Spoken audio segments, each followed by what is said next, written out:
Assalomu alaykum. Bugun podkastimizni navbatdagi soni nega bolamni qoni kam degan mavzuda bugun podkast olmoqchimiz. Bugungi mehmonlarimiz shifokor Umarova va Sobir aka.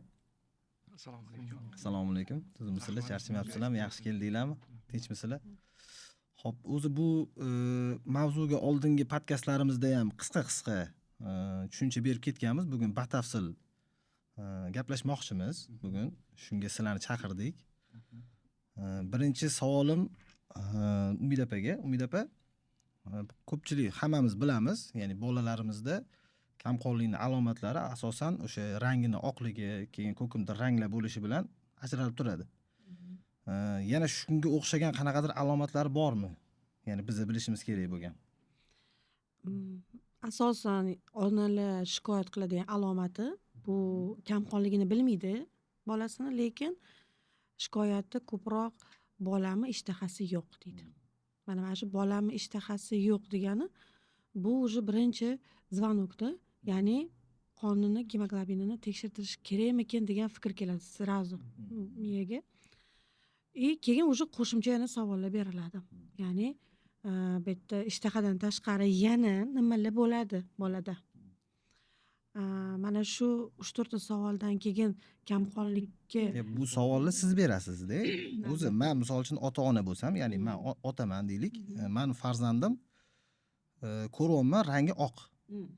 Men bilaman, olib boraman kamqonlikda, ya'ni gumon qilaman yoki kimgadir jo'nataman. Bundan tashqari yana alomatlarni bilishim mumkinmi? Qon o'zim birinchi sizga olib borishdan oldin bilishim kerak-ku. Shu ishtahasini yo'liga ovqat yemaydi, shirinlikka tortadi, lekin ovqat, go'shtga tortmaydi. Masalan, shu kungacha yerdi, yaxshi edi. Orada shamolladi, antibiotiklar oldi, u oldi, bu oldi, keyin o'shanda yo'qolganicha hech yana tiklanmayapti deyshadi. Endi masalan biz bolani rangiga qarab turib bunda точно kamqonlik deya olmaymiz, chunki oppoq bola ham bor. Misol uchun masalan ota-onasi o'zi oppoq ko'rinishda bo'lsa, bug'doy rangi emas, rangi shunaqa bo'lsa, oqroq bo'lsa, men u bolada kamqonlik bor deb ayta olmayman. Hattoki ko'zini pastki qovog'ini ochib ko'rishadi yoki bo'lmasa tiliga qaraladi, barmoqlariga qaraladi. Bundan 5% informatsiya olishingiz mumkin. Shuning uchun asosan shikoyati bu kamqonlik rivojlanayotgan paytda bolalarning ovqat yemasligi ko'proq onani xavotirga soladi. Shirinlikka o'chmi? Ha, o'ch. Qozon-ovqatchi yoki go'sht yo'q, chiqarib tashlaydi go'sht, ajratib tashlaydi, uxlab qoladi. Endi ana o'shanaqa paytda yana ikki xil holat bor. Ba'zilar o'zi yoqtirmaydi go'shtni, lekin qoni yaxshi bo'lishi mumkin. Ba'zilarda haqiqatda kamqonlik tufayli go'shtga nisbatan nima deydi, отвращение deydi, shunaqa holat bo'ladi. O'zi yoqtirmaydi, tekin go'sht. Yo'q, paydo bo'lgan bo'ladi. Oldin yaxshi yerdi go'shtni, hozir yemaydi, ajratadi. Bu уже savol. Ya'ni mana shunaqa paytda onani yaxshilab eshitamiz, keraklicha tekshiramiz, lekin asosiy baribir bizga diagnoz qo'yishimiz uchun kerak bo'ladi qonni umumiy tahlili. O'shanda biz gemoglobinni miqdoriga qarab turib, bolani yoshiga, bolani qay darajada immuniteti holatiga qarab turib, boshidan nima kasalliklar o'tkazdi o'zi shu kungacha hammasini hisobga olib turib, keyin bitta ko'rsatchani yoziladi. Xo'p, ota-onalar birinchi bo'lib kimga murojaat qilishadi? Ya'ni kamqonlikda pediatrga, to'g'rimi? O'zi asosan ota-onalar bola masalasida, bolani sog'lig'i masalasida shubhaga boryaptimi? Birinchi murojaat qilinishi kerak bo'lgan mutaxassis bu pediatrlar deymiz. Lekin oilaviy poliklinikalarda bilasiz, umumiy amaliyot shifokori bor. Ya'ni ular ham pediatr, ham terapevt. 90% aholi ularga murojaat qiladi. Yengil holatlarni ularni o'zi hal qilishadi. Og'ir holatlarda keyin ular pediatrga yuborishlari mumkin. Undan ham og'ir holatda pediatr keyin gematologga yuboradi. Asosan nima yechim berishadi ular? Ular ko'proq gemoglobinni o'sha kam holati, ya'ni darajalari bor. Masalan, 100 gemoglobin bo'lishi mumkin 90, 80, 60, 70 da. O'shanisiga qarab turib, shunaqa holatlar ham bo'ladiki, oddiy preparatlar yoki oddiy tabiiy vositalar bilan yoki oddiy preparat bilan yoki oddiy o'sha ovqatlanish rejimini Hozir to'g'rilab ham bugungi berish ayni mumkin. O'zbekistonda o'zbek segmentidagi Mm. shifokorlarimiz ko'pincha o'sha borganda patsient ya'ni bemorlarimiz nima yozib berishadi bunga? Ya'ni baribir kurs lecheniya qilib berishadi, to'g'rimi? Ketma-ketlikda. Nima yozishadi? Asosan temir preparatlar. Temir preparat yozishadi. Buni Sobir aka sizga murojaat qilmoqchi edim. Shuni qanaqadir tabiiy usullari bormi o'zi? Ya'ni temir preparatlari bilamiz har doim o'sha nima bilandir faqat asosan qonni Temir tuzlaridan iborat. qonni ko'paytirish bilan faqat shug'ullanadi u preparatlar. Qolgan anaqasiga ta'siri yo'q. Ya'ni men xohlardimki, farzandimni tabiiy usulda davolamoqchiman yoki qonini ko'paytirmoqchiman. Kimyoviy dorilarsiz. Kimyoviy dorilarsiz. Tushunarli. Bizni avvalambor 3 ta toifa ota-onalarni bo'lib olamiz. Birinchi toifa ota-onalar farzandida kamqonlik alomatlarini sezdi, masalan, ishtahasiz, soch to'kilyapti, uyquchan bo'lib qolgan, o'chdan orqada qolishi, injiq, uyquni buzilishlari kuzatilyapti, psixikasi o'zgargan, yo nerviniy psix yoki yig'loq qarasishi, injiqroq bo'lib qolishadi. Boshqa bolalarga nisbatan ovqat talabchi yemaydi, faqat shirinlikxo'r, demak oqsilga boy ovqatlarni, shu go'shtli ovqatlarni deymizmi yoki balkim o'simlik oqsilligi boy ovqatlarni yeyishmaydi yoki tanlashadi. Faqat shashlik yoki baliq yeyishadi yoki kotlet yeyishadi. Umuman olganda oqsillarni yeyishmaydi. Oqsil yemagan bolada o'z-o'zidan aniqki gemoglobin hosil bo'lishi qiyin. Endi kimga bu ota-onalar toifaga bo'linishi, birinchi toifa ota-onalar demak dori-ukollar bilan davolashadi, ularning tanlovi. Ikkinchi toifa ular sotsialniy avtoritet deymiz hozirgi kunda, o'sha ijtimoiy tarmoqdagi mashhur odamlarni reklamasi. Men preparat iching, 10 kunda bolangiz zo'r bo'ladi va hokazo. Unga ishonib ish qilishadi. Endi yana 3-toifa ota-onalar bor, ular tabiiy yo'llar bilan davolashga harakat qilishadi. Ya'ni nima berishadi tabiiy yo'l bilan? Tabobatni yo'lini tanlaganlar. Birinchi uzr xalqimiz hamma biladigan gemoglobin past bo'lsa, yong'oq, magiz, asal aralashtirib koptochalarga yedirgan. Hop qilyapti, ko'tariladimi? Ko'tarilishi mumkin agar kamqonlikning yengil darajalari bo'lsa. Og'ir yoki o'rta og'ir darajada bu foyda bermaydi. Yoki kimdir anori suvini sokini ichirishi foyda qiladi deb berishadi yoki kimdir demak lavlagini so'ki, savzini so'ki, olmani so'ki. So'ki terapiya bilan davolagisi keladi. Buni endi turlari ko'p. Kimdir ismaloq o'rchasiga shpinat deymiz, uni so'klarini berishi mumkin yoki kimdir quyon go'shti, quyon sho'rvalari qilib ichirishi mumkin. Kimdir bedanani tuxumini yutirishi mumkin. Endi bu hammada har xil. Savol tug'iladi. Endi bular yordam beradimi? Boya aytgandek, yengilroq darajalari bo'lsa, gemoglobin past kamqonlikda ular yordam beradi. Lekin o'rta og'ir va og'ir darajalarda yordam bera olmaydi. Endi hozir biz mana bunaqa fikrlashimiz kerak. Masalan, temir preparatini hazm qilish uchun, o'zlashtirish uchun oshqozoncha yaxshi bo'lishi kerak. Endi temir preparatini beryapsizda, lekin ichkarida jigar nosog'lom. Jigar bu juda muhim organ. Mana Umid opam ta'kidlab o'tdilar baribir. Demak, qonni filtr qiluvchi, ferritinni va guruh vitaminlarini, B12 ni zaxirasini ushlab turuvchi, temirni yengil so'rilish formasiga o'tkazib beruvchi. Endi juda ham ko'p funksiyalar, asosiy mana safro yetishtirib beruvchi va hokazo. Jigarda nosog'lomlik bor o'sha bolada. Etilik gepatitni qaysi turlarini o'tkazgan yoshligida. Yoki qanaqadir noto'g'ri ovqatlanish odatda yoki tashqi omillardan bo'lib, jigarda nosog'lomlik bo'lsa, gemoglobin ko'tarilmaydi. Temirni qancha bering foydasi yo'q.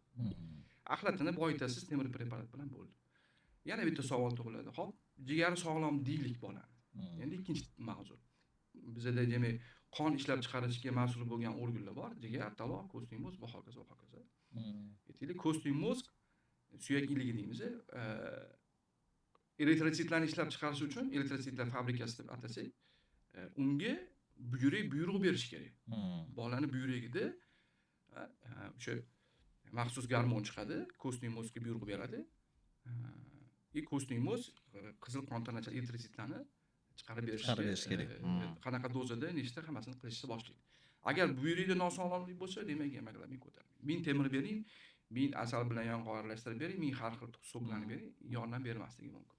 Demak, buyrakka qarash kerak ekan, Qarash kerak. Endi yana bitta tomoni bor-da. Masalan, buyrugi ham sog'lom bolani aytaylik. Biz aytamizki, ichak qanaqa, hazm tizimi qanaqa. Agar bolani ishtahasi past bo'lsa, go'sht yemasa, kosasidan go'shtlarni terib tashlasa, bor-da shunaqa ota-onalar. Biz aytamiz, mana buni bering, mana buni bering. Hozir internetga kirsangiz ham, YouTube'ga kirsangiz ham informatsiya ko'p, to'ppa-to'g'ri. Informatsiya ko'p. Bolangizga demak, sabzavotlarni ko'proq yediring, dukkakliklarni ko'proq yediring. Loviya, fasol, no'xat bularni yemasa yemaklaring ko'tarilmaydi. Bularda oqsil bor. Go'shtlarni bering, bahokoz. Ota-onalar nima deyishadi? Sobir aka, baraka toping. Men bermayman. Hammasini qilib ko'rganman. Yemayapti. Ota-onalar ko'pincha o'sha kommentariyalarni yozib, men qilib ko'rganman, buni foydasi bo'lmagan deyishadi. Yemasa nima qilay? Og'zidan tiqib majburlasam deyapti ota-ona. Masalan, go'sht yemagandan keyin nimalargadir qo'shib turib tiqishsa, sirrazi og'ziga Maza bilan sirrazi. yoki tuplab tashlaydi yoki yesa ko'nglingizni qusib oladi. Nega? Oqsilni parchalash uchun mana bu yerga so'lak bezlarda informatsiya bor edi. Miyaga aytadiki, oshqozon osti beziga masalanda, mana gormondan shuncha chiqaring insulindan, mana fermentdan buncha chiqar. Oshqozon osti bezi kerakli fermentlarni kerakli dozada tashlab berish kerak. 12 barmoq ichakka. Endi uni organizmida biz aytamizki, kasal bolada, sog'lom bolada va o'rtada nosog'lom bolada deymiz. Bularni biz to'g'ridan-to'g'ri kasal bolaga ham qo'sha olmasligimiz mumkindir balkim. To'g'ri. Nosog'lom bola. Aytaylik, uni oshqozon osti bezi nosog'lomlik bor. Palovda oshqozon osti bezida. Endi u yeyotgan ovqatdagi go'shtni oqsilni parchalolmagani uchun tripsin, hemotripsin va hokazo fermentlarni, go'sht parchalovchi oqsil fermentlarni tashlab bera olmasa, mizerlik dozada tashlayapti-da. Avtomatik ravishda qaytib chiqarib yuboradi. Chunki bu yoqdan zo'rlab tiqdingiz, uni foydasi yo'q. Yoki ota-ona faqat shirinlik yeydigan bo'lib qolgandan keyin to'xta deydi. Bilishadi, ular ham ahmoq emas u masalan. Deydi, dodasi bo'lsa, bermalaring olib qo'y, hammasini yig'ishsa, dasturxonga ham pechoni, yesa qo'yma. Yemasa. Kutishadi 3-4 kun. Bolaga bermasa, bola hech narsa yemaydi. Na o'ylashadi, shuni olib qo'ysam, shirinlik xo'r bo'lsa bola. Ovqat yeb ketadi, yemaydi.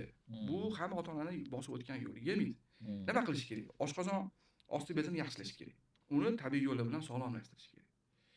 Buyrakni tabiiy yo'l bilan tozalash kerak. Jigarni tabiiy usullar bilan tozalab sog'lomlashtirish kerak. Endi yana bitta narsa. Agar bolani o't yo'llari yoki 12 barmoqda lambli bo'lsa, bu yerda endi olimlar ikkita guruhga bo'linishadi. Ba'zi olimlar o't qopida lambli yashamaydi, chunki jelich kislota lamblani o'ldiradi degan gipoteza bilan bitta guruhga bo'linishadi. Ikkinchi guruh olimlar aytishadiki, yo'q deyishadi. Ular yashashadi o't yo'llarida. Men ikkinchi guruhga qo'shilaman ko'proq. Nega? Qarang, agar jigar nosog'lom bo'lsa, safroni konsentratsiyasi zaif bo'ladi, slabiy bo'ladi. Zaif bo'lgandan keyin u lambalarni obolochkasini bemalol yorib uni nobud qila olmaydi-da, kuchi yetmaydi. Aniqki lambalarni yo'llar, lambalar demak o't yo'llarida yashashi mumkin ekan. Endi savol. Bolani analiz topshirtirsa, lambalar chiqdi. Bo'ldi, o't yo'lida probka hosil qiladi, juda ko'payib ketadi u ham. O't safro yaxshi ajralib 12 barmoqli ichakka tushmadimi? Ichakda nima boshlandi? Mikrobiota buziladi. Ana sizga immunitet pastligi, ana sizda vitamin minerallar parchalanishida, so'rilishini buzilishi. Bu yoqda amerikanskiy vitaminlarni olib berishadimi, bir narsalarni maqtanib gapirib qo'yishadi, qilishadimi? Foydasi yo'q. Demak, savolingizga qaytamiz. Tabiiy preparatlarni berdingiz, kimyoviy preparatlarni beryapsiz, foyda bo'lmayapti, chiqyapti bo'lgan sari. Endi ota-ona bo'lmagandan endi ota-bobomiz qilgan tabobatga qaytamiz deb boyaga o'tlarni berishdi, damlamalarni berishdi, va hokazo soklarni berishdi. Men faqat oqsilli narsa beraman, ani foydasi bo'lmayapti. Nima qilishimiz kerak? Demak, bu yerda biz oshqozon ichakni yaxshilaymiz. To'g'ri. Endi oshqozonda mana nima kislota kam bo'lsa, ovqat hazm go'sht parchalashga qiynaladi. Demak, yaxshi hazm bo'lmagandan keyin ichkarida brajina bo'ladi. Bezg'ish, adich endi yana aytaylik, oshqozonda muammo bormi? Nima qilamiz? Unga sirka berishimiz mumkin. 7 yoshdan tepasiga. Endi boshqa tabiiy yo'llar bor, kichkina yoshga keyin qaytamiz. Sirka endi kichkina dozada, masalan, ana olma sirkalari bo'ladi. Uzun tabiiy bo'lishi kerak. Magazindagi emas. Biz aytamizki, kimlar mana amerikanskiy, Sobir aka, men uyimda amerikanskiy, baraka topdim. Sirkadagi texnologiya ishlatilmaydi. Olmani oldingiz, achitdingiz, idishga solib. Bir xil bo'ladi. Amerikada ham bir xil. Endi O'zbekistondagidan zo'ri-yu. O'zbekistondagini nega yaxshi desangiz, baraka topib ko'ring. O'zbekistonda qilayotgan odam bismillah deb qiladi deyman. Bu tamom. To'ppa-to'g'ri. Qozonga qaragan ayol kishi bormi, nimadir qo'liga bir narsa qilyaptimi, bismillah bilan. Bismillah bilan boshlangan ish yaxshi deyman.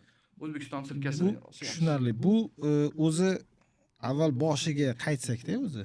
Birdaniga o'sha qonni kamqonligiga o'tib ketdik. O'zi alomatlari umidapa sizga asosan bu ota-onadan o'tadimi yoki ko'pincha yoki o'zi tabiiy sharoitda qon kamligi kuzatiladimi? Ya'ni nasliy tomoniga ham bog'liqmi bu? Yo'q, o'zi bu nasliy kasallik emas, kamqonlik, lekin agar ona homiladorlik davrida 60 gemoglobin, 70 gemoglobin bilan yurgan bo'lsa, homila rivojlanayotgan davrida onadan o'sha temir moddalarini olib, o'sha hamma qonda nima kerakli bo'lsa bolaga, u bola olib o'ziga zapas qilishni boshlashi kerak. Qurilish materiali. Endi onani o'zida yo'q u narsa. Bola nima zapas qiladi? Zapasi yo'q tug'ildi. Mana endi u bola yashayapti. Hayotga keldi. Ana endi hamma organlar jadal ishlash kerak. Ular ishlashi uchun kislorod kerak. Kislorodni olib tarqatuvchi bu qon. Qon kam. Bola nimjon. Yaxshi o'smayapti. Aybi ona ustiga kashaga ag'daramiz. Yoki bo'lmasa bola tug'ilishi bilan juda ko'p shamolladi. Nima uchun? Yana qonga qaytish kerak. Qon kam, kislorod tashilmayapti, organlar yaxshi ishlamayapti. Umuman organizm virus bakteriyalar bilan kurasha olmayapti degan fikr. Shuning uchun menga shunaqa ahvolda kelganda onasidan so'rayman, homiladorligingizda gemoglobingiz qancha bo'lgan deyman. To'g'risi xafa bo'lib ketaman, onalarimizning tibbiy madaniyati, savodxonligi yo'qligidan, past demayman, yo'q. Nima uchun? Kulib gapirishadi. Voy, men 60 ta yurganman yoki 70 ta yurganman. Xursand. Shunda tuqqanman. Mag'rurlanib gapirishadi. Maqtanib gapiradi. Men 60 gemoglobin bilan tug'ganman. Ha, yana nima deydi? Meni kuchim ko'p edi degan ma'noda. O'sha paytda to'g'risi aytaman, davleniyam oshib ketadi shu gapni eshitgandan keyin, chunki xo'p, siz ko'taribsiz, yuribsiz, hali buni asoratini 40 dan keyin ko'rishni boshlaysiz. Mayli. Ne тебя не жалко. Menga siz жалко emassiz, menga bola жалко. Chunki bu endi dunyoga keldi. Bu bola bog'chadan keyin maktabga borish kerak. Maktabda bu bola yaxshi o'qish kerak. Ertaga yaxshi o'qigandan keyin u katta inson bo'lishi kerak, bilimli inson bo'lishi kerak. Chunki u ertaga bola chaqasini, ota-onasini boqish kerak, to'g'rimi? Endi hozir shunaqa deymiz-ku, o'zini o'zi davolaydigan avlod vujudga keldi-da hozir. O'sha ayni ota-ona bo'ladigan yoshlarimiz o'zini o'zi lecheniya qiladigan, o'sha internetdan ko'rib, o'zi xohlab, o'zi ikkita narsani bir-biriga qo'shib davolaydigan kunga yetib keldi-da. Shunaqa. Ularga mutaxassis kerak emas. Ularga vrach umuman kerak emas. Misol uchun bola shamollab qolsa, sirazi ko'chaga chiqib yoki eriga sirazi SMS yozaveradi. Menga deydi, men narsalarni olib keling. Bo'ldi, men o'zim davolab olaman. Lekin sizlar gapingizdan ma'lum bo'ldiki, buni keltirib chiquvchi sabablari bor. Ketma-ketligi bor. Bu ketma-ketligiga amal qilinmasa, foydasi yo'q. Bir xil shunaqa savol tug'iladi. Misol uchun, sizni qabulingizga keldi, o'sha 70 gemoglobin bilan bola. Bunga birinchi navbatda nima muolaja qilish kerak? Ya'ni keyingi etaplari qanaqa bo'ladi? Bilasizmi, mana shu bitta gemoglobinni soni bu sizni yozadigan lecheniyangiz belgilab bera olmaydi. Endi men aytmoqchi bo'lganim, bu savolni nimaga beryapman? Ko'pchilik ota-onalar boradi vrachga, назначение yozdiradi. O'sha balkim tekshirtirar ham. Ya'ni qanchaligini keyin olib borar. Keyin tekshirtirib bo'lgandan keyin o'sha lecheniyani oladi. Olib bo'lgandan keyin 1 oydan keyin borsangiz yana o'sha ahvol. Shunaqa. Ya'ni qo'l yozib bergan, qon ko'paytiruvchi qo'l yozib berishgan. To'g'ri, aytadi, misol uchun orada yana borib tekshirtirish mumkin. Bori yana 100-120 ga ko'tariladi gemoglobin. Keyin yana tushib ketadi. Shuni sababi nimada o'zi? Birinchidan, doktorlarimizni lecheniya yozgan paytda ularning vazifasi sog'lom ovqatlantirish, foydali ovqatlantirish va nima berish kerakligini ham tushuntirib o'tish kerak o'zi aslida shifokorlar. Lekin ba'zida erinishadi yoki vaqt yetmasligi mumkin. Mana shunaqa holatda, mana misol uchun menga bemor kelsa, "Metepa gemoglobingiz 70, bir narsa yozib bering, bo'ldi." Bu degani dori yozing bo'ldi. O'shani aytyapman. Yoki bo'lmasa telefonda, Telegramda yozishadi. Umid opa, qon topshirdik, bolamni gemoglobini 80 chiqdi. Bitta dori aytib Shuni olib bersak, bo'ldi. Qo'shimcha ovqatlanish. Yo'q, men aytamanki, bu narsa agar kerak emas. men bolamni ko'rishim kerak deb his qilganda yozaman. Nega? Men bolamni ko'rishim kerak emas. Men onaga o'tirib tushuntirishimiz 45 minut tushuntirishim kerak. Men shuning uchun chaqirtiraman. Menga bola kerak emas u paytda. Mana shu paytda onalarga o'zi shu kungacha nima bilan boqyotdingiz? Ratsionini so'raysiz. Albatta, nima yeydi bola o'zi? Siz o'zi nima pishirib berasiz? Ammo 6 oydan hammamiz yeydigan qozon ovqatdan beraman. 6 oyli chaqaloqga. Da, bor shunaqalar. Yoki bo'ladi bir xillari, men bolaga 3 yoshgacha alohida qozon qaynataman. Yoki bo'ladiki, men doktor nimani tushuntirsa, o'shani Qancha shu yozib protsenti qo'yib, qancha? Qozon ovqat beradiganlar bilan alohida qozon qaynatadiganlar. alohida qozon qaynatadiganlar bir 10% bo'lsa kerak. Qolgan 90% uyda nima pishsa, o'shani ezib, o'sha narsani O'zi ezib chaynab. yedirsam, bu ovqat uning uchun deb o'ylashadi. Vaholanki bolaga ovqat bu ezilgan narsa emas. U hazm bo'lishi ehtimoli bor, yo'q, mumkin emas. O'shalari. Shuning uchun onalar bolam gemoglobin mana buncha nima dori ichsin deb savol bersa, men achinib ketaman shu onaga. Juda ham achinib ketaman, chunki bu bitta bolasi shunaqa bo'ldimi, u yana hozir 4ta 5ta tug'ishadi onalar. Masalan, onalar 6 tagacha tug'ishyapti. Endi faraz qiling, bunaqa savodxonlik bilan 6 ta bolani sog'lom tarbiyalash. Endi umid deb o'sha Juda odamga qiyin. sizga preparat yozib bering. Yaxshisidan yozib bering, qon ko'paytiradigan opajonim deb yozsa, umid deb ham javob yozmasa qizg'andi bilaman. Yo'q, qizg'andi Yo'q, emas. shunaqada Mensimadilar. Mensimadilar. Bo'lishi mumkin mensimadilar yoki qizg'andi, shuni e'tibor sanamaydi, shuni yozib yuborsanamaydi. Shunaqa. Chunki shifokor haqqi yo'q-da. Odamlar biz aytamiz konsultatsiyaga chaqirishdan maqsad nima? Uni ko'rish kerak. Holat. Masalan, bitta holat bo'lgan, endi buni vaqti kelibdi shekilli aytadigan. O'sha ota-onalarni tez yarim tayyor bo'luvchi mahsulotlarni berishi, o'sha lapsha mahsulotlar. Uni tarkibida nima bor? To'g'ri, 5 minutda tayyor bo'ladi, bola mazza qilib yeb oladi uni, xursand bo'lib. Lekin keyin keltirib chiqadigan kasalliklar bilan ishi yo'q ota-ona. Siz boyagi savolingizga qarasak, qarang, nega gemoglobin ko'tarilmaydi? Biz boyagi gapimiz ozgina chala qolib ketuvdi. Balkim bo'lishi mumkin. O'zi dunyo aholisini 2 milliarddan oshig'i kamqonlikni har xil darajasi bilan kasallanadi. Bolalarda ham juda ko'p. 80-90% parazit yotadi. Ya'ni ichakda yoki boshqa joylarda qon so'ruvchi gijjalar ham bo'lishi mumkin. Oddiy askariydan o'zi bir osh qoshiqgacha qon ichib qo'yishi mumkin. Yana eng yomon tomoni gijjalar ichakni shilliq qavatini zararlaydi. Yallig'lanish chaqiradi. Bo'ldi, u bolada B guruh vitamini sintez bo'lmaydi. Keyin bolam nervni sabr aka tishlab oladi, ani urushib ketadi, yeb oladi, men bularni tushunmayman, adasi unaqa emas, biz unaqa emas, tinch anaqa oilamizda-yu, lekin men bolam kimga o'xshagani kim bilmadim. Ich qotyapti bolangni, paraziti bor. Uni fonida gemoglobin past. Demak, gemoglobinni ko'tarish uchun ba'zida parazitlarni yo'qotish kerak to'g'ri. Uni yo'qotamiz, nosog'lom organlarni tiklaymiz, tabiiy yo'llar bilan keyin qon ko'paytirishga harakat qilamiz. Bu og'irroq holatdagi bolalarga aytiladi. Agar kimdir bolasi aytadi, men mana sirop berdim, hozir internetda sirop trend bo'lib qolgan, gemoglobin ko'taradi. Zo'r, yaxshi. Sizga ta'sir qildi degani, hammaga ta'sir qiladi degani emas. Ko'rinishdagi bolaga ta'sir qildi degani emas. Endi demak, parazitni tozalamasdan, lekin men hali kam ko'raman, pediatrlarimizni hammasida emas, ko'pchilikda shu parazitni esdan chiqarib qo'yishadi. Parazitni yo'qotib, chunki ular gigiyena amal qilishmaydi. Bola dunyoni qo'lidagi narsani olib og'ziga tekkizib tanishadi-da. Ancha timiz mantiqlashga vishlaysa katta bo'lar ekan. Immuniteti poligoni-da bu. Shunaqa. U tegib mikroblar bilan tashqaridagi mikrobakteriyalar bilan tanishib mustahkam immunitet shakl bo'ladi. Ungacha hamma bolasi kasal bo'ladi. Kim bo'lmasin, qanaqa odam bo'lmasin, shifokor bolasimi, tabib bolasimi, vazir bolasimi, lo'nini bolasimi, farqi kasal bo'lishi aniq. Lekin qaysidir holatlarda bular shifokorga murojaat qiladi.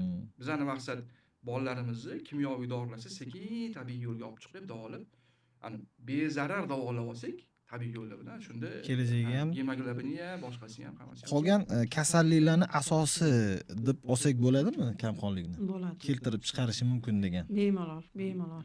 Mana shu qarang, Umid deb, mana sizga ham kelsa kerak. bizani paytimizda eslasangiz to'garaklar, har xil qo'shimcha ta'lim beradigan muassasalar bo'lmasdi. O'sha sobiq sovet paytida. Ota-onalarda informatsion golod bo'lardi o'sha paytda. Hozir endi bu narsa to'ldi. Arab tili, ingliz tili, hamma xitoy narsa tili, bor. rus tili, xullas, tennismidi, suzishmidi, boksmidi, nima bo'lsa bor. Hamma joyda hamma zo'r taklif beradi. Endi o'sha bo'shliqdan chiqqan ota-ona nima qiladi? Mani bolam mendan ham baxtli, mendan ham muvaffaqiyatli, mendan aqlli bo'lsin deydi. Bolasini o'to'garakdan chiqadi. Arab tilidan chiqdi, ingliz tilidan chiqdi, sportga bordi. O'zi gemoglobin keladi bola, popgan shuna tashiydi, kechqurun ovqat yemay top etib tashlab qotib uxlaydi. Shunaqa. Buni vgarianiya qilyapsizlar, kuydirib qo'yyapsizlar bolani. 2-3 yil hozir unga qiziq yoki sizlarni bosiminglar ostida qilyapti, lekin u keyinchalik bezib qoladi. Shunaqa. To'xtatamiz. Hozir men o'qitmaydi demayman, to'xtatamiz vaqtinchalik. Keling, oldin bolani sog'-ton, tanda sog'lom aql. Xotirasi zo'r bo'lishi uchun, gubkadek, mana shu gubkaga o'xshab ilmni shimol olish uchun gemoglobin zo'r bo'lishi kerak. Qon kislorodni bosh miyaga yetkazib olib bera olmasa, xotira bo'lmaydi. O'zlashtirish ham past bo'ladi. Men yoshligimda eslayman, karra jadvalni yodlamagan ekanman. Opam chaqtili adam. Ikkalamiz endi ikkita o'g'limiz, ikkita qiz. Ikkalamiz ikkita burchakka turg'izib qo'ydilar. Ertalabgacha mana shuni yodlaysan.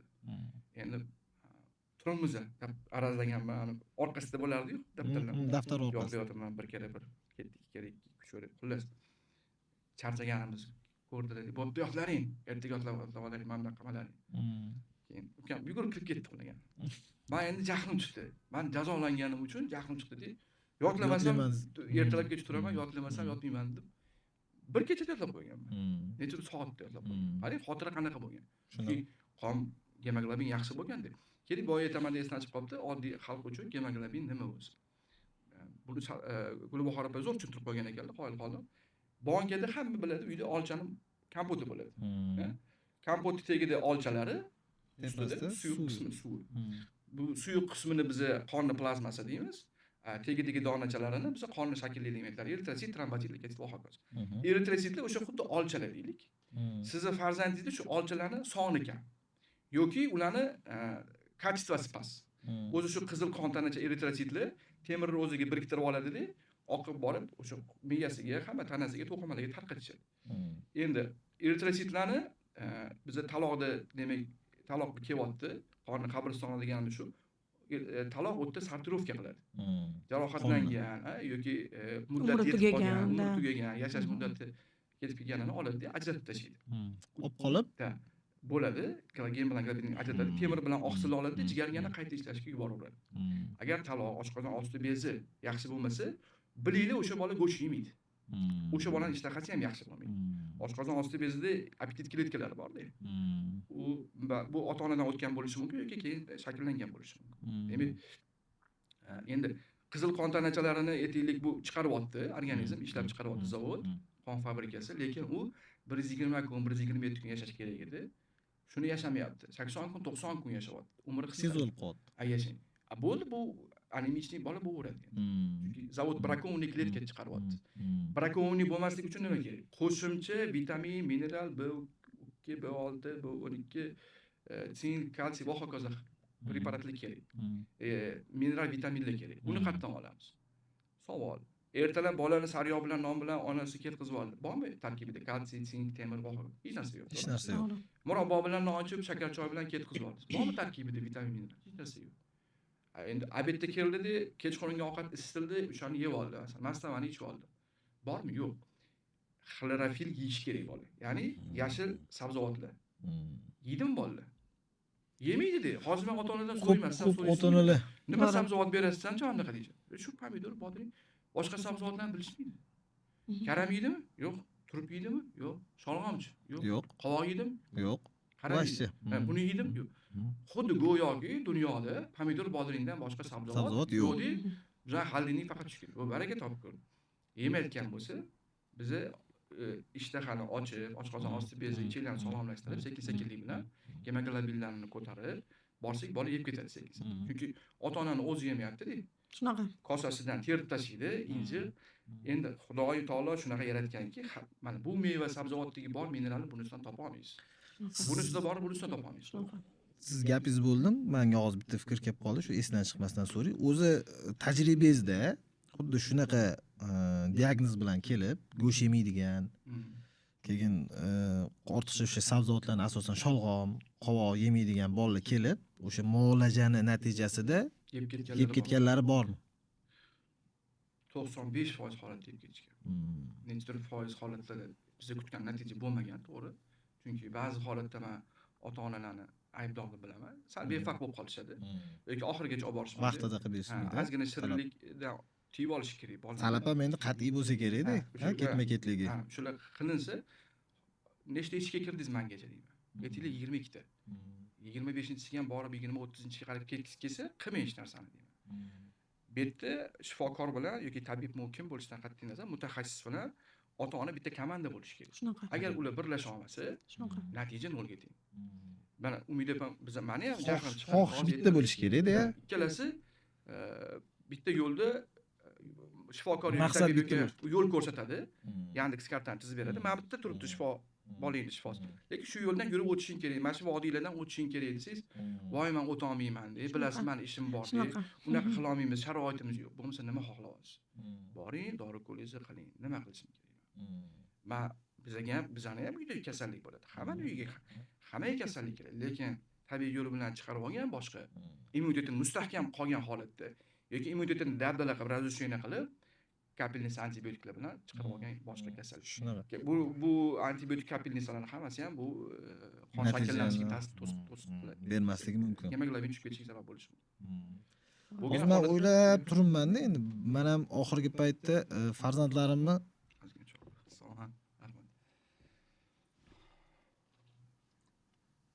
kichik o'rtancha o'g'limda qarasam oxirgi paytda injiq bo'lib qolibdi-da.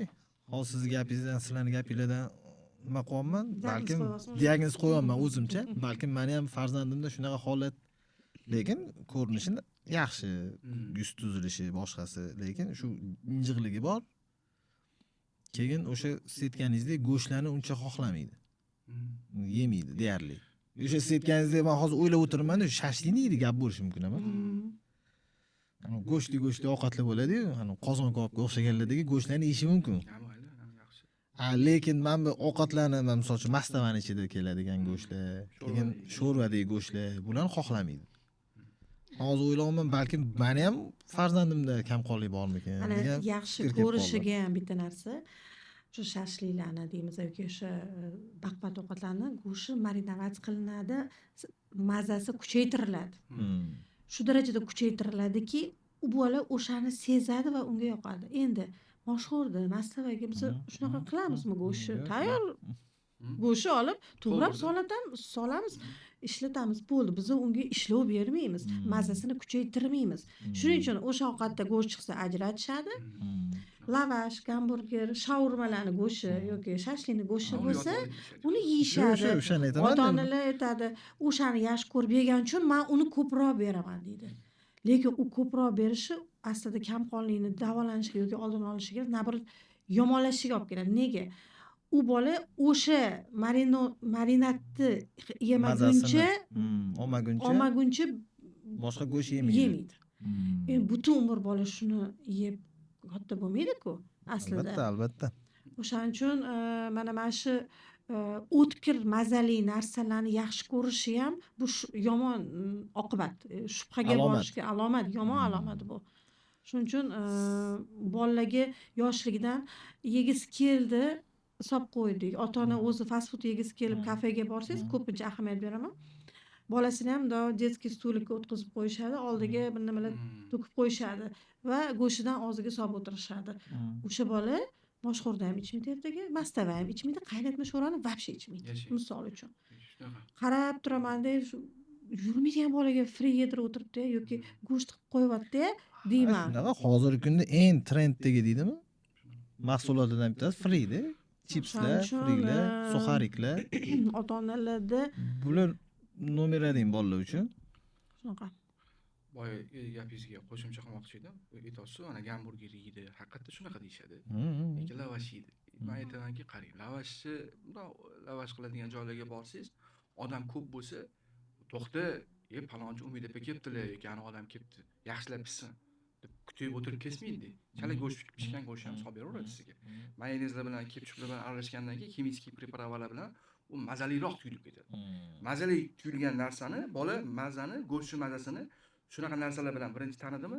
Endi sizni kosangizdagi Go'sht mazasi o't yeb katta bo'lgan qo'chqordan qilmaysizmi sho'rvani, mastavani? Bemazadek tuyulaveradi. Haqiqatda yemaydi. Yemaydi. Bu katta muammo. Oqsil yemagan bolalarda keyinchalikka men aytamanki, bolangiz go'sht yemayaptimi? Aniqki unda kamqonligi bo'ladi, aniqki. Bu holatda. Chunki oqsil bo'lmasa, aminokislotalar bo'lmasa, gemoglobin shakllanmaydi. Men dorining ichiga aptekachilarning bolalarini rangini qo'ying. Olib bersa ushlab beradi. Korobkaning ichiga bolalarni cho'miltirib, avannaga tabletkalar bilan, sirop bilan bo'ktirib qo'ymaydi. O'zlashtirilmaydi. O'zlashtirilmaydi. Endi uzr qo'pol misol uchun, endi qarang. O'sha fast foodlarni yegan tanigan bola bu bog'at yemaydi. Keyinchalik ulg'ayib katta bo'lyapti. Ayol qizlarimizda qanaqa muammo kutadi keyinchalik. Ularda turmushga chiqqan qizlarimizni hozir voyaga yetgandan keyin, demak, 10 tadan aytaylik 7 ta 8 tasida vыкидыш. Bola tushib qolishi, jismoniy yoki o'sha jinsiy yaqinlikdan keyin yoki boshqa zo'riqishdan keyin tushib qolyapti. Ozgina nagruskaga. Kuyovlar, ha siz saqlaninglar Sobir aka, narx tashib yuribdi. Ha siz yana saqlaninglar.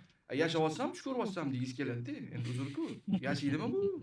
Oila qilib yoki shunaqa yoshlar ham bor. Nimaga? Endi o'sha ayol kishini aytaylik bachadonini qop deb tasavvur qilsak, bola ushlab turadigan, uni mushak qismi bor, devori. O'sha zaif bo'lib qoladi.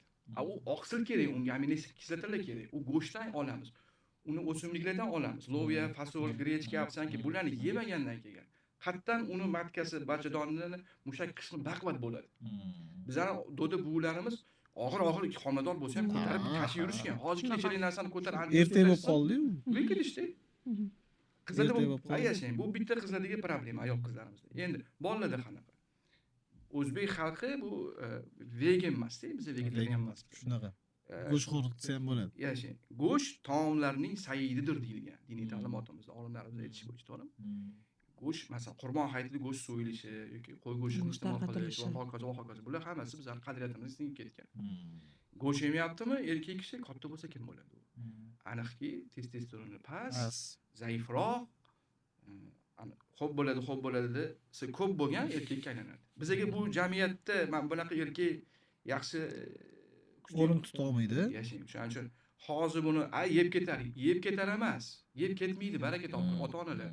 Hozir qarash kerak. Gemoglobinni ko'tarish kerak, tabiiy yo'llar bilan. Masalan, men qidiraman shunaqa. Bormi preparat, masalan, meni oshqozon ichigimni ham yaxshilasin-da, ozgina. So'rilishi ham oson bo'lsa, tabiiyroq bo'lsa, kimik moddalar kam bo'lsa. Bormi shunaqa? Masalan, men biz ota-onalarga mana masalan ismolog'ni o'zi juda bir Yevropada sabzavotlarning qirolichasi deyishadi. Qimmat restoranlarga kirsangiz, biz somsa qiyilgan shpinatni, ismolog'ni chetiga 4 ta dona bay qo'yib qo'yishadi. Ular voy, endi uni ko'zga surib yeyishadi. Bizda somsada o'ldirib yeymiz. Uni xomini olib, sokini chiqarib, masalan 50 gram ismaloq soki, 100 gram olma yoki 50 gram sabzi qilib uchalasini qo'shib turib bersak, sekin-sekin bolalar qanday muddat ovqatdan oldin ichib borsa, bu ham sekin qon ko'payishiga ta'sir ko'rsatadi. Endi qarang. Buni aytamiz ota-onalarga, soki terapiya bilan ancha-muncha kasallikni bartaraf qilish mumkin. Agar to'g'ri qilinsa, to'g'ri sxemada qilinsa.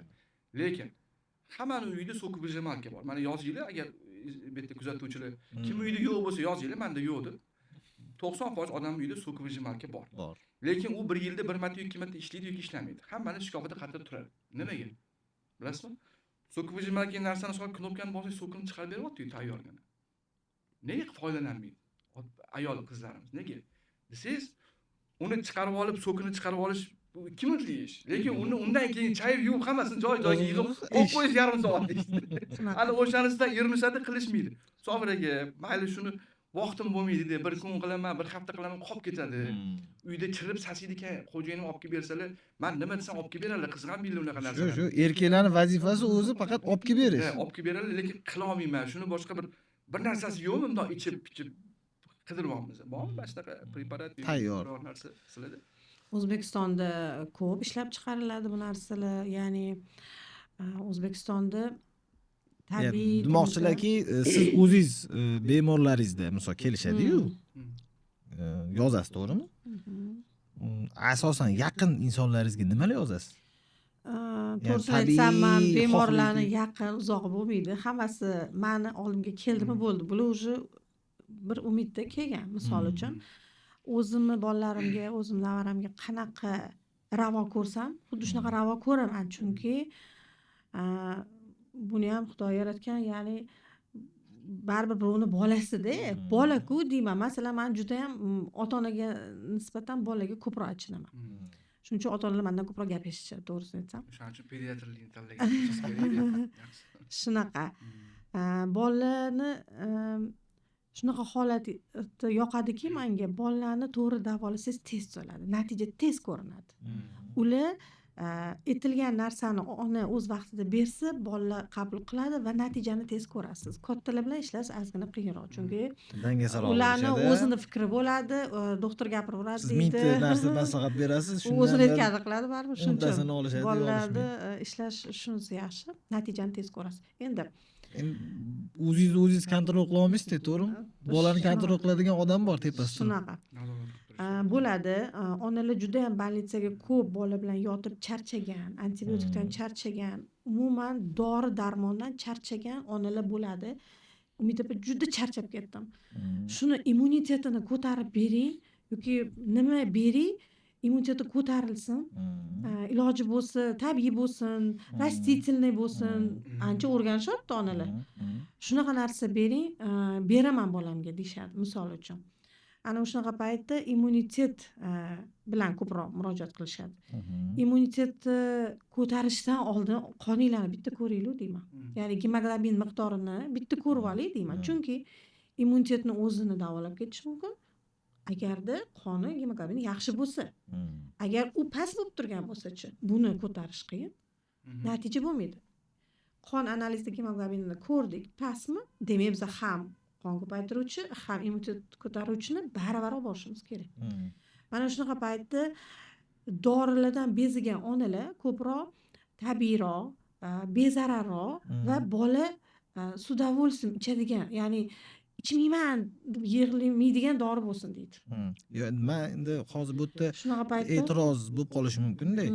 Aynan o'sha dorilardan charchagan bo'lish shartmi? Shart emas, lekin bizani onalar o'shangacha boradi-da. Endi bilasizmi, bolam yaxshi, sog'lom, gemoglobini 120, men 1 yilda 2 martagina shom oladi unaqa. Dalsha shunaqa ketish uchun nimalar qiladigan onani men ko'rmaganman.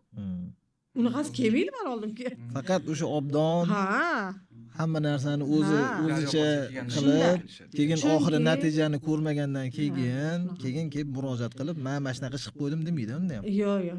O'shanda albatta bu bolani ximiyaga to'lib ketganini ko'rib, to'g'risi jigariga achinaman, buyragiga achinaman va harakat qilaman bu bolaga zarar bermaydigan yengilroq narsalar yozishga. Ya'ni bunda biz ko'proq tabiatga murojaat qilamiz. То есть rastительный preparatlar bor o'simliklardan, ya'ni shifobaxsh davolovchi giyohlardan tayyorlangan preparatlar bor, aptekalarda sotiladi ular. O'sha narsalar bilan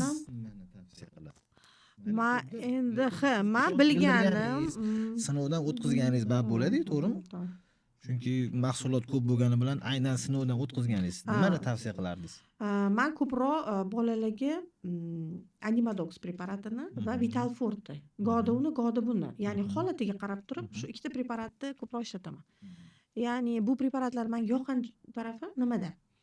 Birinchidan, uni tarkibini 90% tabiiy shifobaxsh o'simliklarni ekstraktidan tayyorlangan. Bu birinchisi. Va ikkinchisi, uni tarkibida temir tuzlari ham bor. Alohida temir tuzlari ham qo'shilgan. Menga yoqqan tarafi shu. Endi yana bitta narsasi, bu preparatni onalar bergan paytda men har doim aytaman, bolani qorniga, axlatiga ahamiyat berib turinglar, qoraymadimi? Nimaga? Bu narsa juda muhim. Sababi temir preparati so'rilmasa, axlat qorayib ketadi. Qorni diskomfort bo'ladi, vzutiya bo'ladi, qabziyat rivojlanadi. Bu o'sha ichayotgan preparatini unga umuman to'g'ri kelmayotganligidan darak. O'zi shunaqa bo'ladi deyilish, bu noto'g'ri narsa. ba'zida shifokorlar bo'ladi shunaqa. Temir preparatini ichdi, axlati qorayib ketdi, qorni dam bo'lyapti, ichi qotyapti desa, o'zi shunaqa bo'ladi deyishadi ham. Lekin u unaqa bo'lishi Ko'p kerak joyda emas. eshitganman, o'zi qon preparatini ichganda, temir preparatini shunaqa axlat qorayish kerak Yo'q. degan narsani Mana eshitganman. shu noto'g'ri narsa. O'sha temir so'rilmadiki ichakdan, u bu yoqda axlat bilan chiqib ketyapti. Uni qoraytirib. Nima Ya'ni afzalli o'sha- tomonlari bor uni? Mana shu preparatni o'zi buyurganimda ahamiyat beringlar deyman. Chunki menga o'shani ichidagi temiri so'rilyaptimi, o'zi yo'qmi bilish uchun. Ko'pincha axlatini rangi o'zgarmadi degan javob eshitaman. Menga shu yoqadi. Nega? Demak, o'shani tarkibidagi temir so'rilyapti. Men bu preparatni yaxshilab o'rganib chiqqanimda, demak, o'sha ichidagi tabiiy shifobaxsh o'simliklar ekstraktlarini har birini o'rganib chiqqanimda, ya'ni ularni asosan qiladigan ishi oshqozon ichi faoliyatini yaxshilash, fermentativ aktivlikni oshirish, ya'ni o'sha so'rilish qobiliyatini, ichaklardagi o'sha varsinkalarni so'rish qobiliyatini oshirish va surunkali oshqozon ichidagi yallig'lanishlarni bartaraf qilish ekan. Zo'r. Endi qarang, siz oshqozon ichini sog'lomlashtirib turib keyin bering temir, ana u zo'r so'riladi, gemoglobin ham tez ko'tariladi. Lekin bizda bu narsaga ko'p ahamiyat berilmaydi. Birinchi urg'u qonni ko'paytirishga qaratiladi. Temir preparati bo'ladi. Bu noto'g'ri deb Faqat temir hisoblayman. o'zi Da. bo'ladi. Mana shunaqa paytda onalarga "Men bu o'tlarni damlab bering, keyin mana buni bering" desangiz qila olmaydi onalar. Va u o'tlarni qayerdan topaman deydi, qachon Yo'q, damlab balki beraman deydi. mani ayolim shunaqa qila olar balki. Qila olsa, Nima nursiz tavsiya degan. qilasiz unda? Mana misol uchun damlama sifatida buni bering. Damlama sifatida, ha? Mana misol uchun biza yaxshi biladigan qichitqa o't bor. Krapiva deymiz. Krapivalar yovvoyi holatda ham o'sadi O'zbekiston sharoitida. Ba'zilarni hovlisida uni tabiiy xususiyatini bilgan buvi dodalarimiz ati ekib qo'yishadi ham ba'zida. Mana shu krapiva o'simligi bu ham oshqozon ichi, hattoki oshqozon yara kasalligida shuni damlamasini ichishadi. Ya'ni o'sha oshqozon ichidagi yallig'lanishni bartaraf qilish uchun bu o'simlik. Buni quritilgan o'sha o'simlik yoki bo'lmasa tabiiy o'sib turgan yashilini ham damlab nima qilish mumkin? Ichirish Ichirish mumkin. mumkin. Shirin miya ildizi deymiz. Damlab bering. Shirin miya ildizi O'zbekistonda bilasiz, Qoraqalpog'iston Respublikasida eng sifatlilari o'sadi. Ularni bozorda demak, endi uni albatta sotishmaydi. Bizani o'zimizni o'sha Toshkent viloyatida o'sadigan maydaroq salotkalarni bozorlarda sotishadi. Uni ko'pchilik xalq o'ylaydiki, faqat yo'talga deb o'ylashadi. Yo'q, u immunitet ko'taruvchi hamda ichakda yallig'lanishni bartaraf etuvchi xususiyati ham juda kuchli. O'sha ildizdan olib marhamat damlab berishingiz mumkin. Yoki bo'lmasa uzum ekstrakti deymiz. Uzum ekstrakti bu, misol uchun 2 kilo uzumni siz ekstraktini olsangiz, bu 1 choy qoshiq ekstrakt bo'lishi mumkin. Uni ichgan osonmi yoki 2 kilo uzumni bir kunda bola yegani yaxshimi degan savol bo'ladi. Tabiiyki, bola 2 kilo uzum yemaydi bir kunda. Yoki bo'lmasa yana o'sha otquloq ildizi deymiz. Otquloq ildizi ham oshqozon ichini yechim yallig'lanishiga aslida tabiatda bor-da. bor, lekin bizada bu Bizada endi onalarimiz ko'p shunaqa bilishmaydi. aytolman, hozir sama 3 ga ko'payib ketganligi uchun o'zim o'rganaman, internetdan qidirib ko'raman yoki nimadir qilaman, ya'ni o'sha srazi diagnoz qo'yib beraverganligi uchun ham hozir shu holatga kelgan ko'pchilik, ayniqsa bizani O'zbekiston iqlimida kamqonlik juda ham ko'p-da o'zi hozir. Shuni yechimi sifatida Sobir aka, siz nima tavsiya qila olardingiz? Endi hozir Umid opa aytganlaridek, kimdir damlama ichgisi kelsa, damlamalar ham turi ko'p. Krapivadan aminokislotalar ham bor-da. Aminokislotalar zanjiri ham bor. Yaxshigina boy, u bilan ham ko'tarib olish mumkin. Hop.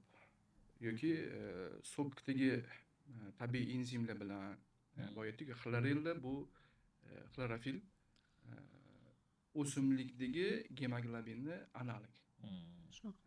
Yashil qon. Yashil qon deb qabul qilsa ham bo'ladi, to'ppa-to'g'ri. Uni bolalar yeyishmayapti hozir. Ko'katlarni yeyishmaydi, zelenlarni yeyishmaydi. Shunaqa. Sabzavotlarni yeyishmayapti. Agar bularni ham ratsioniga qo'shib olib berib borilsa, ko'tarishga yordam berishi mumkin. yoki ba'zi bir ota-onalarga yo'q menga Sobir aka anaqa damlamalardan ko'ra bad eting deyishadi. Biologik faol qo'shimchalar. Buni ham berish mumkin. Masalan, dengiz o'simligi spirulinani kapsula yoki tabletka holatda ham topish mumkin. Bu ham yaxshi ko'tarishga yordam beradi. Lekin boya aytganimdek, agar unda parazit bo'lsa, To'g'ri. foydasi yo'q. Agar uni hazm tizimida muammosi bo'lsa, foydasi yo'q. Foydasi yo'q. Bizni Birinchi mingta narsa navbatda sanab berishimiz mumkin. Masalan, quyon sho'rva bering bolaga. Haftada 2 marta bersa mayli. 2 marta bedana sho'rva bering. 2 marta, 3 marta bedanani tuxumini ichirib turing, berib turing, pishirib yedirasiz, boshqa qilib berasiz. Tabiiy soklarni berib turing mayli. Ora-orada bir kunda bitta stakanda. O'sha qizil sabzi, lavlagi va ismaloq. Yoki ismaloq bilan bo'lishi mumkin kivi yoki banan. Hozirgi kunda nima bilan sal anaqa qiyinroq. Ming xil yo'li bor-da. Bularni berib turishimiz mumkindir balkim. Oqsilga boy, masalan, dukkakliklarni yedirib turishimiz mumkindir balkim. Masalan, men aytaman, no'xat yeydimi? Yo'q yemaydi. Loviya yeydimi? Yo'q yemaydi. Fasol yeydimi? Yo'q yemaydi. Grechka yeydimi? Yo'q yemaydi. Nima yemaydi? Mannik yashaydi. Mannik yashash pustoy kaloriya, hech narsa yo'q. Molga somon berganingizda nima bo'ladi? Somonda hech narsa yo'q, ko'rish qaytarish uchun kerak bu. Boshqa hech narsa yo'q. qonun ushlab turish uchun. Ya'ni siz somon beryapsiz, qo'ying buni deyman, mannik yashani. O'tish oqsil yo'q, aminokislotalar yo'q, kletchatka yo'q, hech balo yo'q. Biza bularni yemayaptimi bolangiz, pyure qilib qo'yasiz deyman. O'sha tuzli suvda ushaladi. No'xat, loviya, fasol, nima o'rislarni kichkina nima garoq deyiladi. Garoq deyiladi. Garoq. O'rislarni Chichvitsa hozirgi paytda. Shu suvga 5-4 soatga utib qo'yiladi. Nima maqsadda undagi kimik zaharlarni tuz tortib oladi. Qo'limizni arichaqsa, tuz qo'yib qo'yishardi o'da bular. Zaharni tortib olish uchun masalan. Shu tuzligi narsa, demak, kimik moddani nisbatan tortib oldi. Bitta chaydingizda, suvda qaynatdingiz, boshqa pishirdingiz. O'sha pyure qilib xolodilnikka idishlarga solib qo'yasiz. Bola keldi, hammasidan tayyorladingiz, yoniga sabzavotlarni to'g'rab, podliva qilib, tuxumni nimadir qo'yib bering, mayli yeganiga qarab. Qiladimi shuni ota-ona? Mana men vobros beraman. Yo'q, qilishmaydi. Endi qiladiganlar kam, o'z ba'zida kelib qolishadi shunaqa ota-onalar. Qanaqa ovqatlanasiz desam, shunaqa sanab berishadi. Voy deyman. Zo'r-ku deyman. Hammasini zo'r qilayotgan ekansiz. Qarang, shucha o'zi 2 oy bo'lgan bo'ladi, mana shunaqa boshlaganiga.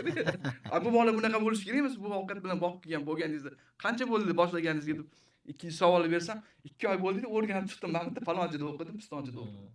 Ha, bo'p, shunaqa demaysizmi deyman. Endi boshlaganingiz zo'r. Siz qisqa muddatda tabiiy narsadan natija kutmang. O'sha yo'lga tushdingizmi, u sekin momentda ko'rinishi mumkin. Kimik dori preparatlar kasallikni o'tkir holatda biza qarshi chiqmaymiz. Olish kerakmi? Olish kerak. Bu xuddi mashina o'chib qoldi. Uni itarib zavod qilish kerak. zavod qilganga o'xshagan. U kimyoviy dori preparat ham kerak. Og'ir holatlarda temir preparatlarni boshqalarni ichib bu ko'rkapni hogiz ovoz qilsin. Endi ko'targandan keyin bu tabiiy yo'l bilan Stabilga olib kelish kerak. Olib ketish kerak. Ota-onaga ko'p narsa bog'liq. Farzandim sog'lom bo'lsin, aqlli bo'lsin, dono bo'lsin deb u amerikanskiy vitaminlarni berib ko'p eshityapmiz, vitamin D ni yillab beradigan ota-onalar bor. U o'zlashtirilmayapti, o't qopidan bor, zakip bor, zastoy bor, diskinezia va hokazo. O't qopini to'g'rilamasdan turib foydasi yo'q vitamin D ichirishingiz. Ichingni sog'lomlashtirmasdan turib foydasi yo'q vitamin D ichirish yoki boshqa tabiiy preparatlarni ichirishingizda. Endi boyagi joyga qaytsak, badga endi bozor shakllanib qoldi. Kimdir, mana akam mana Turkiyadan yubordi, Sobir aka, palonchi Dubaydan yubordi, amerikanskiy ekan va hokazo, Yaponiyaniki ekan, etniki ekan. Sekin ularni qarasa xalqimiz orasida ta'sir qilinishi boshladi-da, ichishni boshlashyapti. Lekin xatoliklar ko'p, juda ko'p. Bir-biriga zarar, so'rilishiga to'sqinlik qiluvchi qilib berib qo'yishi mumkin, vaqtida bermaydi va hokazo. To'pi olishda vurudi bir sog'lom. Yo'q, hamma narsani o'zini mutaxassisi qilgani yaxshi. Masalan, mana shu yerda ham biz o'zimiz kamera qo'yib syomka qila olmaymiz. Buni mutaxassis bolalar kelishadi, o'zligi joylashtirishadi, chirog'ini yoqishadi. Santexnika ham mana qo'limdan keladi, sizni ham qo'lingizdan keladi. Lekin nega qilmaymiz? Umid ham osh qilishni zo'r qiladilar. Nega uylarda ehson qilsalar, oshpaz olib kelib pul berib osh qildiradilar. Mutaxassis qilsin, hamma ishni mutaxassis qilsin. Xudo shunaqa yaratgan. Hemoglobini past, qoni past deb bilar bilmas. Ha. Yoki bir paytli katta farzandiga yozib bergan preparatni olib qo'yadi qog'ozini, to'g'rimi? O'sha barik topib ko'r. Bu mashina buzilgan bo'lsa, bu mashinaning buzilganlik sababi boshqa bo'ladi. Motorist unga motorini kovlash kerak. Bu mashina buzilgan bo'lsa, buni tuzalganda tuzatish uchun boshqa sabab bo'lishi mumkin. ham 4 ta bolasi bo'lsa 4 xil mijozda bo'lishi mumkin. 4 xil xarakter bo'ladi. Masalan, bittasi tortinchoq, hammani uyida bitta uchar bola bo'ladi. Uchar, lip etib nonga chiqib keladigan, lip etib hammasi, bittasi injiq bo'ladi. Bittasi wunderkind bo'ladi, bittasi sal hammada har xil bo'ladi. Qarang, Xudoni bir agar bir xil qilib qo'ysa nima bo'lardi? Ota-ona ham balkim zerkarmidi yoki har xillikda bolalar bir-biridan zerkarmidi. Hammasi har xil, tabiati, xilqat, kasallikni kelib chiqishi ham har xilda. Bizni 1 yil oldin yoki 5 yil oldin ana 5 ga kirgan bolasinikini oladi-da. To'g'ri qildi. O'sha bilan Shunaqa. ani vaqtini ayiydi, pulini ayiydi. Men aytaman, ayamayapsiz, siz xarajatga boryapsiz deyman. Battarlashtirasiz, To'g'ri. muammoni kuchaytirasiz. Qo'ying, boring, vaqtingizni sarflab, o'sha mutaxassisga ko'ring deymiz-da. Endi boyagi preparatingizga men yana qo'shimcha qilmoqchi edim, umid etib yaxshi narsa edi. Agar haqiqatan ham bu men o'ylab yurgan narsa edi. Faqat temir preparatdan tashqari ichinglarni sog'lomlashtirsa, vaspadinlarni yallig'lanishini olib, so'rilishini yaxshilasa, agar zo'r. O'sha aytayotgan preparatingiz masalan, men tanishib chiqdim. Endi hali juda ko'p bir anaqa qilganimiz yo'q. Lekin orasida anaqa gap bo'lardi oldin meditsinada ham. Sen nima yesang, shundan iboratsan. Men buni o'zgartirganman-da. Haqqim bo'lmasa ham, men uni qanaqa o'zgartirganman desiz, sen nima yesang shundan iboratsan emas, sen nimani o'zlashtirsang shundan iborat. Xuddi shunaqa. Hozir odamni o'zlashtira olmayapti. Bolalarga va ayniqsa. Shunaqa. O'zlashtirish, singdirish qiyin bo'lib qoldi. Shunaqa. Endi farmatsevtika industriyani vazifasi nima bo'lib qoldi desangiz, mamitdan boshlayapti. Zagreznuniyda oshqozon ichak trakti ifloslangani uchun shotni o'zidan so'lik bezlar orqali mashitdan ketsin deyapti. Mana sizlarni o'sha preparatlar bilan tanishib chiqqanimda aytdinglar, Germaniyaga zakaz qilinayotganiga o'sha katta narsa. Nega nemislar kapsula zakaz qilmayapti? Sirop zakaz qilyapti. Chunki kapsula ham qanday miqdorda plastmassada, to'g'rimi? Sirop og'zimizdan so'rilib, to yaxshi singib, o'zlashtiriladi. Kichkina doza bo'lsin. Bizda ham bunaqa ba'zi bir wunderkind ota-onalar doza, Mahmud deydi, adasi doza yaxshi ekan, buni ola qolamiz deydi. Erkak kishi anaqa deydi, bolani qaror qabul qilayotganda onaga quloq solinadi erkak kishida. Bo'pti deydi, olamiz deydi. Menimcha, lekin buni so'rilishi mana 100% so'rilsa, taksi 90% deylik, mayli. Bu 3% ham so'rilmaydi. Mana lashadiniy doza. So'rilishiga e'tibor berish kerak. Zararsizlantirib, boshqa kasallik keltirmasdan davolashga harakat qilish kerak. Xullas qisqa qilib aytganda, hozirgi paytda nima deydi, juda ham kimyoga sho'ng'ib ketmasdan sekin o'sha tabiatda uchraydigan o'sha shifobaxsh o'simliklardan ham foydalanib turib, ya'ni o'rganib ularni ta'sirini уже lecheniyalarga o'shalarni aralashtirish boshlash kerak. Chunki bundoq olib qarang. Mana misol uchun arab davlatlariga ko'p bordik. O'tda ham aptekalarga kirsangiz, lechebniy kosmetika va vitamin, mineralli tabiiy o'simliklardan tayyorlangan mahsulotlar turibdi. Havasingiz keladi ko'rib. Misol uchun, antibiotik so'rasangiz, nima? Doktor yozganmi retsept deb nima qilishadi-da. Men bitta bemor eslayman, Avstraliyadan kelgan bitta bemor shamollab qolgan. Meni chaqirishgan. Meni chaqirguncha u odami, o'sha avstraliyalik mehmoni, mezboni aptekalardan bir talay narsa ko'tarib kelgan, bergan. Yaxshi bo'lmagandan keyin oxiri meni chaqirishgan. Men kirib qarasam, bir tonna dori turibdi endi. Mashmashlarni ichdi, tuzalmayapti deb aytdi, конечно. Endi u уже zo'rayib ketgandan keyin men majbur bo'lganman antibiotik yozishga. Chunki уже samolecheniya bilan ahvol og'irlashtirib qo'yishgan. Antibiotik yozdim, mana mashmashlarni oldin ichsizlar, keyin bular hozir sal nima qilib yuboribsizlar, noto'g'ri qilib yuboribsizlar deganimda, haligi avstraliyalik odam aytadiki, menga O'zbekistonning bitta narsasi yoqdi deydi. Aptekada hamma narsa bemalol sotilar ekan deydi. Unga shu yoqibdi. Sizda unaqa emasmi? Yo'q, bizda muammo bunaqa narsalarni olish deydi. Endi men u qanaqa ma'noda aytdi bilmayman, lekin xafa bo'ldim. Endi shunaqa. Endi nima deydi? Mana demak o'sha chet davlatlarda tabiiy o'simliklardan tayyorlangan siroplar yoki tabletkalar deymiz, o'shalarni iste'moli ko'proq ekan, ya'ni ular biladi kasal bo'lsa davolanish undan 10 barobar qimmatga tushishini. Ular juda tushunib yetishdi. Bizda ozgina vaqt bor shu narsani tushunib yetishga. Shuning uchun men ota-onalarga har doim aytamanki, mayli siz sotib olib, masalan, har kuni quyon go'shtidan ovqat qilib bera olmasligingiz mumkin yoki bo'lmasam qimmat mevalardan olib sok qilib bera olmasligingiz mumkin. Lekin o'sha tabiiy o'simliklardan, dorivor shifobaxsh o'simliklardan tayyorlangan preparatlarni olib berib yuring, ichirib. Ularni masalan ma'lum bir kuni yo'q, yillab ichsa bo'ladi misol uchun.